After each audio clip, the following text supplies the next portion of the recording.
ठीक है। तो सबसे पहली बात, आप सभी विद्यार्थियों को गैलेक्सी कोचिंग सेंटर में स्वागत है। ठीक है ना।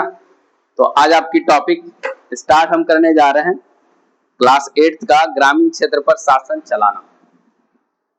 आप लोग वहां पर फोकस ना करके यहाँ पर फोकस करें। ये हर दिन की बात है, ये चलता रहेगा। ठीक है, बट आपको इसमें पढ़ना नहीं, आपको हम टॉपिक पढ़ा रहे हैं, उस टॉपिक पर हम विशेष रूप से चर्चा करेंगे।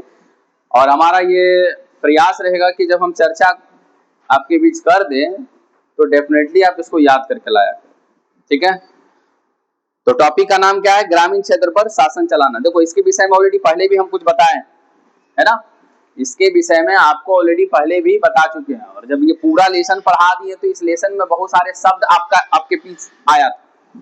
ठीक है, उन्हीं में हम लोग नंबर बाय नंबर चर्चा करेंगे। पहले शब्द आया था तुम्हारा दीवानी का अर्थ। बेटा देखो, यहाँ पर हम करेंगे दीवानी का अर्थ, मतलब दीवानी का क्या अर्थ होता था। इसके संदर्भ में आपको पहले बताया कि दीवानी का अर्थ क्या होता था। क्या बताया, बताओ तुम, किसी को पता है? हाँ, मतलब ऐसा है कि बेटा किसी क्षेत्र से, मतलब किसी भूमि पर से लगान वसूलना, जिसका देखो राजस्व का ही दूसरा नाम हम आपको क्या बताए थे? भूमि लगान, भूमि राजस्व, है ना। इसको क्या बोले थे अमित सर? इसको क्या बोले थे? भूमि या लगान। ठीक ना। तो दीवानी में अब तो यही बात है कि दीवानी का सिंपल सा अर्थ अगर आपसे पूछा जाए तो आप क्या बोलोगे? आप क्या बोलोगे? तो आप यही बोलोगे कि इसका मतलब क्या होता है? लगान। किससे लगान? तो भूमि से लगान। किससे लगान? भूमि से लगान। किससे लगान? भूमि से लगान। बहुत पीटूंगा, ठीक ना, जवाब मिलना चाहिए। हमने क्या बोला? भूमि से लगान। समझ में आ गया? तो देखो बेटा, मैंने पूरा आपको क्या लिखा दिया कि भूमि से लगान मतलब राजस्व, जिसको कहते हैं कि वसूलने का अधिकार, वही आपका कहलाता है दीवानी का अर्थ।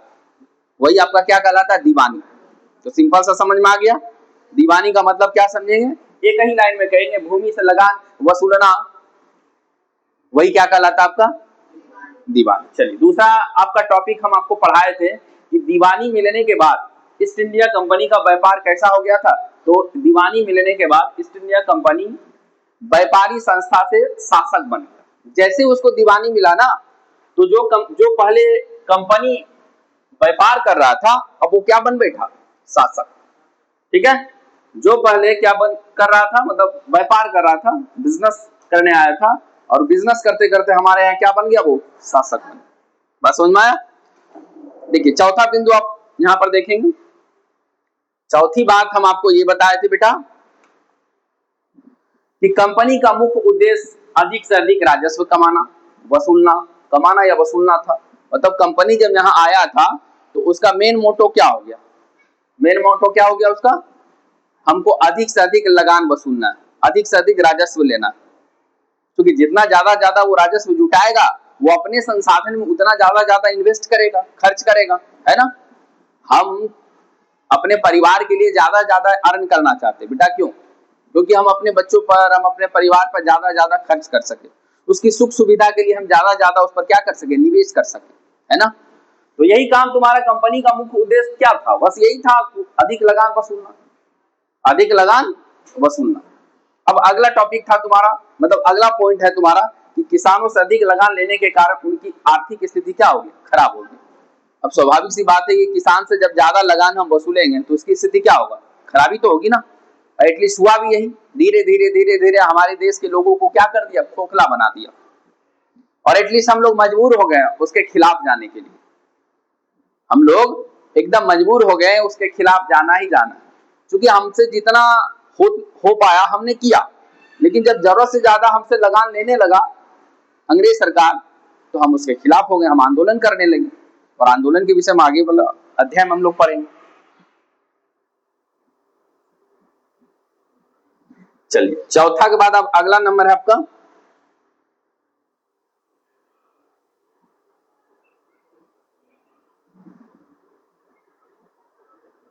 देखो बेटा, नेक्स्ट टॉपिक है कि मतलब नेक्स्ट बिंदु में हम लोग इस तरह से समझते हैं कि अस्थाई बंदोबस्त, जिसको अंग्रेजी में बोलते हैं परमानेंट सेटलमेंट। अस्थाई बंदोबस्त को क्या कहते हैं? Permanent settlement. ये बात हम आपको कल भी बताए थे कि अस्थाई बंदोबस्त जो है ना, लॉर्ड कॉर्नवालिस के शासनकाल में जो है ना लागू हुआ था। और ये कब लागू हुआ था? तो 1793 में। अस्थाई बंदोबस्त कब लागू हुआ था? 1793 याद रहेगा। अस्थाई बंदोबस्त कब लागू हुआ? 1793। देखो मैं आपको एक चीज बता देता हूँ कि इस तरह का सवाल आपको पढ़ा जो रहा हूँ ये केवल 8वीं कक्षा तक ही बेटा सीमित नहीं है। आप इसको कंपटीशन में भी जब बैठोगे ना, बड़े बड़े एग्जाम में भी जब आप बैठोगे तो वहां भी इस तरह का क्वेश्चन के लेकर के आपको जो है ना कहीं संतुष्टि मिलेगा कि हमने जो क्लास 8th में पढ़ा आज उसी को हम लोग कंपटीशन में आके, चाहे वो किसी प्रकार का एग्जाम हो, टीचर का एग्जाम हो, रेलवे का एग्जाम हो, किसी प्रकार से कॉम्पिटिटिव एग्जाम तो वहां पर आपको इस तरह का क्वेश्चन क्या है देखने को मिलेगा। इसलिए ध्यान पूर्वक पढ़ते चलेंगे, है ना। चलिए आगे बढ़ते हैं। समय पर लगान ना देने पर जमींदारों को क्या होती थी भाई? जमीन नीलाम कर दी जाती थी। भैया आप टैक्स अगर नहीं समय पर दोगे ना तो आपकी जो जमीन आपको मिला है ना उस जमीन को क्या कर दिया जाएगा? नीलाम कर दिया जाएगा। मतलब आपको बेदखल कर दिया जाएगा जमीन से। कल बेदखल के बारे में आपको बताया भी है ना। माने अगर आप समय पर लगान नहीं देते हैं या टैक्स नहीं देते हो तो उस स्थिति में आपको क्या कर दिया जाएगा? नीलाम कर दिया जाएगा। कौन चीज? जो आपके पास जमीन है वो। रैयतवाड़ी व्यवस्था में सरकार सीधे किससे लेता था भाई? लगान या टैक्स? किसानों से लेता था। तो एकदम बहुत अच्छा क्वेश्चन है कि रैयतवाड़ी व्यवस्था में सरकार जो था, कौन सरकार? अंग्रेज सरकार। कौन सरकार भाई? अंग्रेज सरकार जो है ना वो जो लगान लेती थी वो किससे लेती थी? तो सीधा किसान से लेता था। इसके बीच में कोई नाता था। सरकार सीधा जो खेती कर रहा है ना उसी से वो क्या कर लेता था? लगान ले लेता था, रेवेन्यू लेता। ठीक है। दूसरी बात है कि एक दूसरी व्यवस्था थी, ये तो बताइए थी रैयतवाड़ी व्यवस्था, और दूसरी व्यवस्था थी आपका महलवाड़ी व्यवस्था। रैयतवाड़ी व्यवस्था, महलवाड़ी व्यवस्था में, तो रैयतवाड़ी व्यवस्था में सरकार क्या करता था? किसान से सीधे लगान लेता था। सरकार क्या करता था? सीधे किसान से लगान लेता था। जबकि महलवाड़ी व्यवस्था में क्या होता था? पूरे गांव से या महल से, पूरे गांव का मतलब वही हो गया, महल से क्या करता था? सामूहिक रूप से लगान लिया जाता था। ठीक है, तो बात समझ में आ गया। ये दोनों में आपको क्या अंतर दिख रहा है? रैयतवाड़ी में सरकार सीधे किसान से लगान लेता था, जबकि महलवाड़ी व्यवस्था में पूरे गांव या सामूहिक रूप से या महल से क्या कर दिया? लगान लिया जाता था। तो याद रहेगा ये बातें। पहला बात आपको क्या करना है? रैयतवाड़ी व्यवस्था में सरकार किससे लगान लेता था? और ये तुम्हारा महलवाड़ी व्यवस्था में पूरे गांव से, है ना, पूरे गांव के समूह से क्या किया जाता था? लगान लेता था। ठीक है, आगे देखो। अधिक लगान और अत्याचार के कारण किसानों ने क्या कर दिया? कई स्थानों पर विद्रोह कर दिए। भाई हम तो बताए ही थे ना कि अगर हमें जरूरत से ज्यादा टॉर्चर करोगे तो हम क्या करेंगे? विरोध करेंगे ना। अभी देखो वर्तमान में आज ही के बारे में बता रहे हैं कि अब हमारे एजुकेशन मिनिस्टर कौन है? धर्मेंद्र प्रधान। ये थे 2 घंटा पहले। लेकिन क्या है ना कि वो छात्र के साथ थोड़ा सा अच्छा से पेश नहीं, आप मतलब कि उसकी जो नीति थी, एजुकेशन मिनिस्टर का जो नीति बनाया हुआ था वो फेल्यूर हो गया। अपने कार्यकाल के, अपने जिस कार्यकाल के में वो काम कर रहे थे, जो उसको नीति बनाना था वो नीति में वो फेल्यूर कर गए। इस कारण से विद्यार्थीगण ने क्या किया? आंदोलन कर दी। आंदोलन ऐसा कर दिए कि कह दिए कि एकदम आपको सत्ता से क्या है ना निकाल देना, मतलब आपको पद से हट जाना, क्योंकि आप मेरे लायक नहीं है। जब आप मेरे काम के लायक नहीं, आप मेरा काम अच्छे तरीके से नहीं कर पा रहे हैं तो फिर आप कुर्सी पर क्यों बैठे हैं? और एटलीस्ट आज उनको क्या है इस्तीफा देकर अपने पद से हटना पड़ा।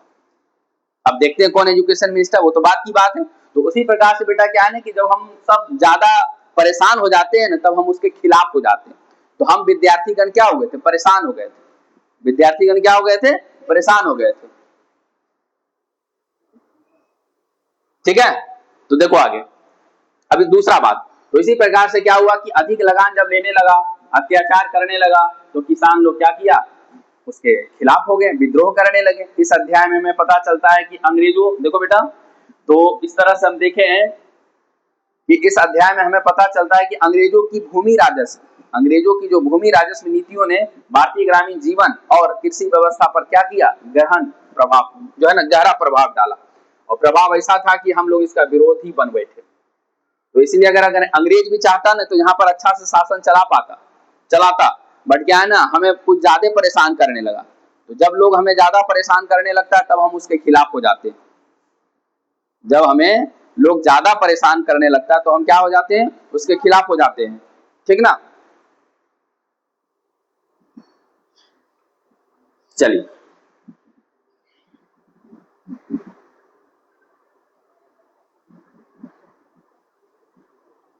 देखो बेटा कुछ क्वेश्चन है, हम क्वेश्चन को करेंगे, क्वेश्चन को समझने का पहले प्रयास करेंगे। क्वेश्चन हमारा यही है कि ईस्ट इंडिया कंपनी, ये वाला क्वेश्चन क्या है कि दीवानी का अर्थ क्या है। तो अभी पहले भी आपको समझाया दीवानी का अर्थ होता है भूमि लगान वसूलना। दूसरा क्वेश्चन आपका ईस्ट इंडिया कंपनी की दीवानी कब मिली, तो ये बात आपको बताया कि 12 अगस्त 1765 में। ठीक है, ईस्ट इंडिया कंपनी को दीवानी कब मिला भाई, 12 अगस्त 1765 में। ठीक ना, 12 अगस्त 1765 में ईस्ट इंडिया कंपनी को दीवानी किसने दी भाई, तो मुगल बादशाह शाह आलम द्वितीय ने दिया। तो बहुत इंपॉर्टेंट क्वेश्चन है कि ईस्ट इंडिया कंपनी को दीवानी किसने दिया, तो किसने दिया, तो मुगल बादशाह शाह आलम द्वितीय जी दिए थे। ठीक है, उसके बाद की बात है कि कहता है कि कंपनी को किन क्षेत्रों की दीवानी मिली, तो सबसे पहली बात है कंपनी को यही 3 क्षेत्रों को दीवानी मिली थी। ठीक है, कंपनी को इन्हीं 3 क्षेत्रों की क्या मिला था, दीवानी मिला। 3 क्षेत्र में कौन था बेटा, बंगाल था, बिहार था और ओडिशा। ठीक है, अभी उड़ीसा का नाम ओडिशा हो गया।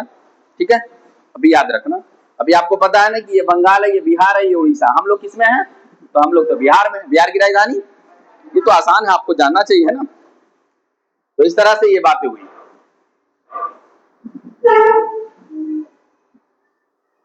एक और बातें हैं यहाँ पर कि अस्थाई बंदोबस्त किसने लागू किया, तो ये भी बहुत मजेदार क्वेश्चन। हालांकि ऊपर में इससे रिलेटेड बात भी थी कि अस्थाई बंदोबस्त जो है ना लॉर्ड कॉर्नवालिस ने लागू किया। ठीक है, अस्थाई बंदोबस्त भारत में किसने लागू किया था, कब किए गए, बहुत अच्छी बात। 5 के बाद 6 नंबर में आ जाएंगे, अस्थाई बंदोबस्त कब लागू हुआ, तो तुमको पता है कि 1793 में हुआ था। रैयतवाड़ी व्यवस्था के बारे में आपको ऑलरेडी पहले बता चुके हैं कि इस व्यवस्था में सरकार सीधे किसानों से लगान लेती थी। मालवाड़ी में क्या होता था कि